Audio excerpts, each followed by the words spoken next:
Então, doutor, o senhor acha que existe, além, né, ter essa arma aí, que é a educação, uma grande arma para a nossa prevenção, né, apesar de que todo mundo já sabe o que precisa de ser feito, né, doutor? É verdade. O distanciamento, que é máscara, que é higienização, mas parece que a coisa não entra na cabeça. A gente vê só festa, ninguém vê festas uns com os outros de máscara, né? E às vezes culpa o comércio, culpa uma coisa ou outra, e o brasileiro parece que quando saiu a vacina dá a impressão que deu aquela falsa sensação de que está tudo bem, né? A partir dos primeiros noticiários da vacina, e ainda teve também aquela questão da imunidade de rebanho. O senhor até colocou um dia em um telejornal da Globo, falou sobre essa imunidade de rebanho. Não sei se isso também teve uma contribuição com esse recorde que nós estamos vivendo hoje. E o tratamento. Com relação ao tratamento, o que o senhor acha com relação ao tratamento desses protocolos que vão e vêm, desse tratamento precoce? O que o senhor tem a dizer para nós? Embora seja Olha, o que eu acredito é que haja muita... O que eu acredito é que haja muita interferência... polêmico, né? Mas é uma polêmica que é mais interferência política e econômica do que qualquer outra coisa, né? Você tem a equipe aqui no Rio de Janeiro, do professor Edmilson Migovski, que é uma referência mundial na área da infectologia, e ele fez um estudo magnífico com pacientes em Volta Redonda, mostrando a eficácia do tratamento do uso da nitazoxanida, ou Anita, né, justamente em pacientes que estão iniciando os quadros clínicos de Covid-19 e que, de certa forma, têm o resultado confirmado. Eu não tenho exatamente aqui o número perfeito, mas é uma média de 380 pacientes que foram analisados no hospital em Volta Redonda. Volta Redonda, para quem é de Minas Gerais, é a sede da Companhia Siderúrgica Nacional, né, que é onde o ditador Getúlio Vargas ganhou essa fábrica em troca dos outros países aliados, né? Exatamente. Aquele ditador. Aquilo ali não valeu nada, aquele ditador. Então, ele ganhou... Foi a barganha para entrar a favor dos aliados na Segunda Guerra Mundial. A favor dos aliados, exatamente. Então, a Volta Redonda... Está estudando a Segunda Guerra Mundial em função da OMS. Exatamente. Volta Redonda é uma cidade muito bonita. Eu gosto muito de Volta Redonda. É uma cidade bonita, o povo acolhedor, é dinâmica também. Porém, todos que conhecem Volta Redonda sabem que a companhia está sempre expelindo uma fuligem. Então, você está toda hora precisando limpar as superfícies da sua casa. E aquela fuligem já tem uma ação irritativa na mucosa respiratória. Ou seja, quanto mais irritação você tem na mucosa respiratória, maior chance você tem de complicar de doenças respiratórias. Então, você imagina uma cidade onde já tem essa predisposição de doenças respiratórias e pacientes com Covid-19 confirmados iniciarem um tratamento experimental de nitazoxanida, um comprimido a cada 8 horas por 6 dias, e praticamente todos os pacientes testados, nenhum deles internou. Isso está disponível, é só vocês colocarem professor Edmilson Migovski, tratamento com nitazoxanida, vocês vão ver uma reportagem magnífica dele, uma palestra que ele deu magnífica, explicando em detalhamento a ação da nitazoxanida, como ela age, diminuindo a quantidade das chamadas interleucinas pró-inflamatórias, né? Nós produzimos durante uma resposta inflamatória, fazendo a produção do interferon alfa-beta. Nós sabemos que o interferon alfa-beta, produzido pelas células fibroblastas e células epiteliais, elas têm uma ação antirretroviral. A nitazoxanida está provado que aumenta o interferon alfa-beta.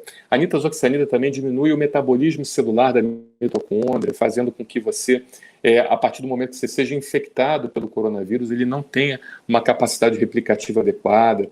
Ou seja, realmente é provado que muito no início dos sintomas, você fazer nitazoxanida, você reduz drasticamente a condição da complicação pelo coronavírus. Ou seja, aquele estudo que foi feito pelo astronauta Marcos Pontes, que também foi um estudo muito interessante, pegou o paciente no final da linha.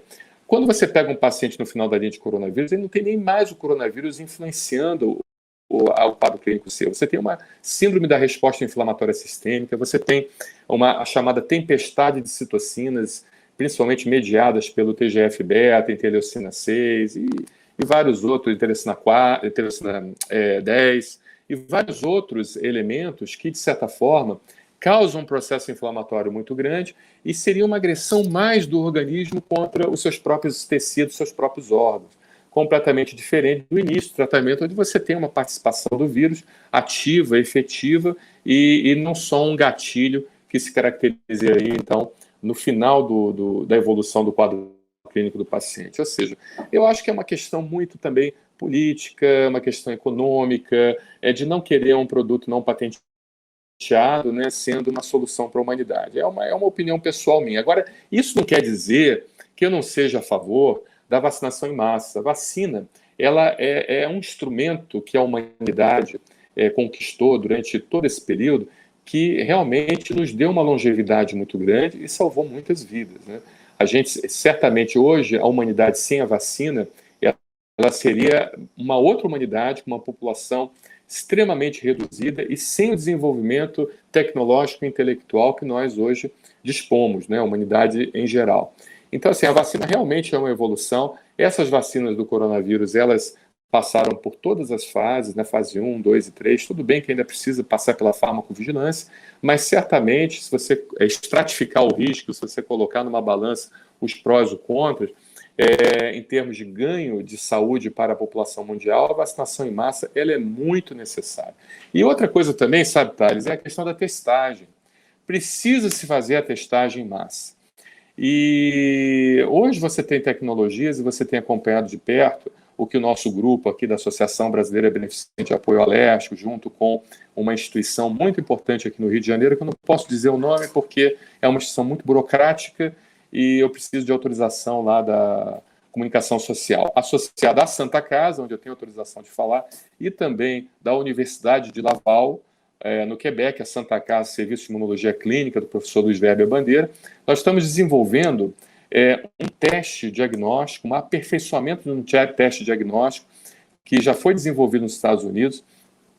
O que nós estamos aperfeiçoando é justamente que ele possa ser feito pela saliva, utilizando amostragens de grupos populacionais aqui no Brasil, onde ele consegue fazer o diagnóstico horas após o contágio, não são dias após o início dos sintomas.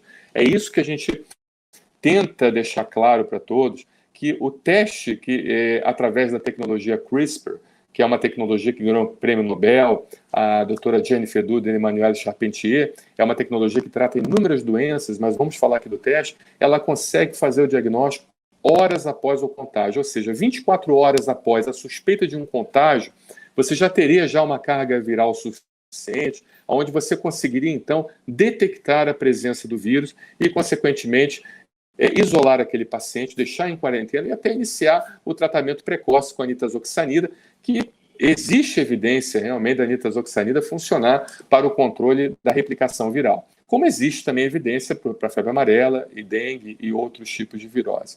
Então, o que as políticas públicas têm que se basear num tripé, né? No tratamento precoce, na testagem em massa e, de preferência, a utilização da tecnologia CRISPR, que é uma tecnologia extremamente inovadora, que pode salvar a economia mundial, e também na vacinação em massa, né? Essa é a minha opinião relativa a essa questão. E é lógico que o pessoal de logística e tudo mais poderiam dar ideias também relativas a essas aglomerações, né? Porque nós não poderíamos, por exemplo, uma ideia assim, muito simplória da minha parte, por que não chamar essas empresas de aplicativo e massificar o transporte da população? Porque ontem saiu uma reportagem, se não me engano, no SBT, mostrando a aglomeração de pessoas lá nos metrôs lá de São Paulo. Ou seja, um verdadeiro absurdo. Como é que você pede para o indivíduo não ir para um parque, não ir para a praia, e de repente o coloca aglomerado durante, muitas das vezes, horas a fio, num lugar altamente, densamente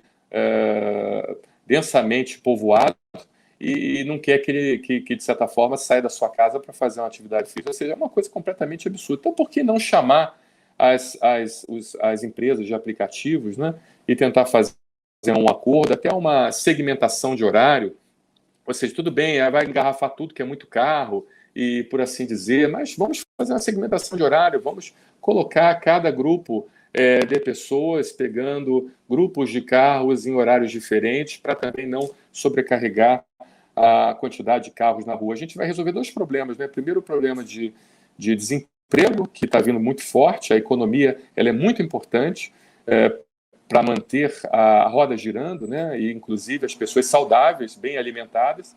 E nós vamos resolver outro problema também, que é o problema das aglomerações.